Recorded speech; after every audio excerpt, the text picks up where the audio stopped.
आप सभी को नमस्कार। आज हम चर्चा कर रहे हैं महाराजा गंगा सिंह विश्वविद्यालय के बीए पार्ट फर्स्ट सोशलॉजी के first paper principles of sociology की, और यही पर्चा राजस्थान विश्वविद्यालय में बीए पार्ट फर्स्ट सोशलॉजी के रूप में इंट्रोडक्शन टू सोशलॉजी के रूप में पढ़ाया जा रहा है। और दोनों विश्वविद्यालयों के पाठ्यक्रम के संदर्भ में जो हमने अध्ययन बिंदु लिया है वो है सामाजिक स्तरीकरण। सामाजिक स्तरीकरण के परिप्रेक्ष्य में मेरी आपसे ये 7वीं मुलाकात है, और आज के इस वीडियो में हम ये जानने समझने का प्रयास करेंगे कि जो सामाजिक स्तरीकरण का एक महत्वपूर्ण प्रकार खुला स्तरीकरण के रूप में जो वर्ग होता है उसके ऊपर आज हम चर्चा करेंगे। वर्ग सामाजिक स्तरीकरण का एक प्रमुख स्वरूप है। लगभग सभी समाजों में वर्ग व्यवस्था पाई जाती है। एक सी सामाजिक परिस्थिति वाले व्यक्तियों के समूह को एक वर्ग कहा जाता है। जन्म के अतिरिक्त किसी अन्य आधार पर समाज में समूहों का निर्माण वर्ग कहलाता है। वर्गों का आधार आर्थिक ही नहीं वरन सामाजिक सांस्कृतिक भी है। वर्ग को परिभाषित करते हुए ऑकबर्न लिखते हैं, एक सामाजिक वर्ग ऐसे व्यक्तियों का योग है जिनकी एक दिए हुए समाज में अनिवार्य रूप से समान सामाजिक स्थिति होती है। मैकेवर और पेज ने वर्ग पे अपने विचार व्यक्त करते हुए कहा है कि एक सामाजिक वर्ग समुदाय का वह भाग है जो सामाजिक स्थिति के आधार पर दूसरे से पृथक किया जा सके। इस प्रकार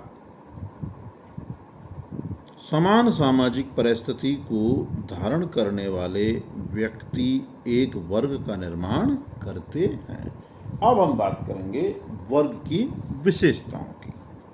जो वर्ग की पहली विशेषता है वो यह है कि वर्ग में समूहों का उतार चढ़ाव पाया जाता है। सभी वर्ग समान नहीं होते वरन उनमें उच्चता एवं निम्नता का क्रम पाया जाता है। दूसरा है, एक वर्ग के लोगों की सामाजिक परिस्थिति समान होती है। नेक्स्ट है, एक वर्ग के लोग दूसरे वर्ग के प्रति उच्चता या हीनता की भावना रखते हैं।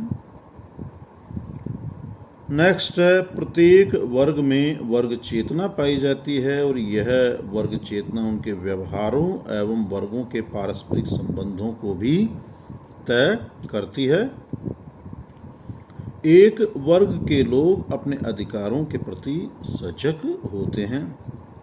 5वां है, एक वर्ग के लोगों के सामाजिक संबंध प्रायः अपने ही वर्ग के लोगों तक सीमित होते हैं और अन्य वर्गों से एक निश्चित सामाजिक दूरी बनाकर रखते हैं। नेक्स्ट है, वर्ग व्यवस्था जाति की भांति कठोर एवं बंद ना होकर मुक्त व्यवस्था है। एक व्यक्ति एक वर्ग से दूसरे वर्ग में आ जा सकता है। ये बंद और खुले का मैंने आपसे पिछले वीडियो में भी चर्चा किया था। आज मैं पुनः आपको संक्षेप में बता दूं। बंद स्तरीकरण या बंद व्यवस्था का मतलब है जो व्यक्ति के जन्म से लेकर मृत्यु पर्यंत तक रहे और जिसे व्यक्ति योग्यता क्षमता में वृद्धि करके भी नहीं बदल सके, ये तो है बंद। और खुले में कहा है कि जहां व्यक्ति अपनी योग्यता क्षमता में अभिवृद्धि करके एक वर्ग से दूसरे वर्ग में आ जा सके, इसे बोलते हैं खुला। वर्ग में जन्म का महत्व नहीं होता। नेक्स्ट विशेषता है इसकी कि वर्ग के अंदर आपका जन्म नहीं, आपकी योग्यता क्षमता की बात होगी। अगला है, प्रत्येक सामाजिक वर्ग के कई उपवर्ग भी पाए जाते हैं। नेक्स्ट, एक वर्ग के लोगों को जीवन के कुछ विशिष्ट अवसर एवं सुविधाएं समान रूप से प्राप्त होती है। अगला है, वर्ग की सदस्यता पूर्णतः अर्जित है, प्रदत्त नहीं है। देखिए 2 शब्द हैं, एक अर्जित, एक प्रदत्त। अर्जित का मतलब है वह पद जिसे व्यक्ति अपनी स्वयं की योग्यता, क्षमता, शिक्षा के आधार पर प्राप्त करता है, यानी व्यक्ति ने स्वयं ने प्राप्त किया है, वो तो कहलाया अर्जित। और प्रदत्त क्या है? जिसे व्यक्ति को जन्म के साथ ही, जब व्यक्ति अचेतन है तभी उसको प्रदान कर दी जाए, कोई प्रथा परंपरा के आधार पर, रीति रिवाज के आधार पर। जैसे राजा का बेटा है तो राजकुमार हो गया। अब इसमें उसकी स्वयं की कोई योग्यता क्षमता नहीं थी, बस उसने राजा के घर पे जन्म ले लिया तो वो राजकुमार हो गया। प्रत्येक सामाजिक वर्ग में कई उपवर्ग पाए जाते हैं। वर्ग है, उसके अंदर भी कई क्लासेस हैं। जैसे आपका बीए पार्ट फर्स्ट है, अब बीए पार्ट फर्स्ट में सोशोलॉजी की अलग क्लास लगती है, आपकी ज्योग्राफी की अलग लगती है, पॉलिटिकल साइंस की अलग, इकोनॉमिक्स की, जो संस्कृत की, हिंदी साहित्य की, साइकोलॉजी की, सब की अलग अलग अलग अलग हो गए, यानी ये उपवर्ग हो गए। नेक्स्ट है, एक वर्ग के लोगों को जीवन के कुछ विशिष्ट अवसर एवं सुविधाएं समान रूप से प्राप्त होती है। जैसे अब आप जब यात्रा करते हैं, जब कॉलेज पढ़ने आते हैं, जो दूर दराज गाँव से बच्चे आ रहे हैं, तो आपको कुछ सुविधाएं हैं। जैसे आप बोलते हैं कि मैं फला कॉलेज के अंदर रेगुलर विद्यार्थी हूँ, ये मेरा आई कार्ड है, तो आपको कंसेशन मिलता है, एसटी मिलती है। ये क्या हुआ? ये आपको उस वर्ग की विशेषता के रूप में कुछ रियायतें मिलती है। लेकिन जहाँ दूसरे आपके साथ और भी सहयात्री बैठे थे, लेकिन उनको कंसेशन नहीं मिलता, आपको मिलता है। क्यों मिलता है? क्योंकि वर्ग अपने सदस्यों को कुछ विशेषाधिकार भी प्रदान करता है। अगला है, वर्ग की सदस्यता पूर्णतः अर्जित है। ये बात मैं आपको बताई। नेक्स्ट है, एक वर्ग के लोगों का जीवन जीने का तरीका लगभग समान होता है।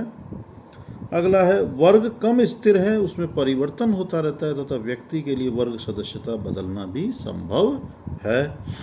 और लास्ट है, एक वर्ग को पहचानने एवं दूसरे वर्ग से भिन्न करने के लिए बाह्य लक्षणों जैसे पहनावा, मकान, शिक्षा, आय, बोलने का तरीका, खान पान आदि का सहारा लिया जा सकता है।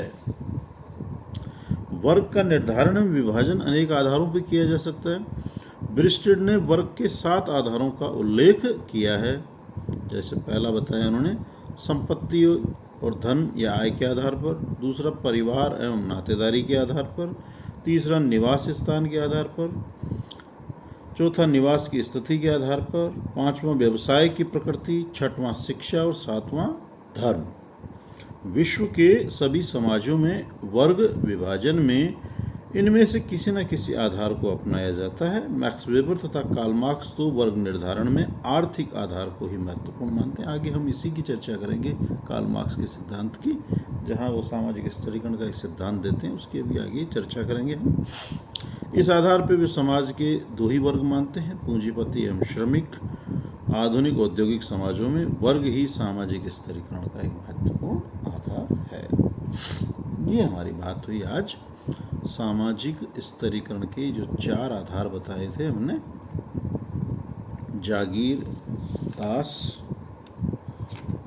जाति और वर्ग। अब हम चर्चा करेंगे अगले वीडियो में कल सामाजिक स्तरीकरण के सिद्धांत की, जहां मैं आपसे सबसे पहले सिद्धांत की बात करूंगा, वो है कार्ल मार्क्स का संघर्ष का सिद्धांत।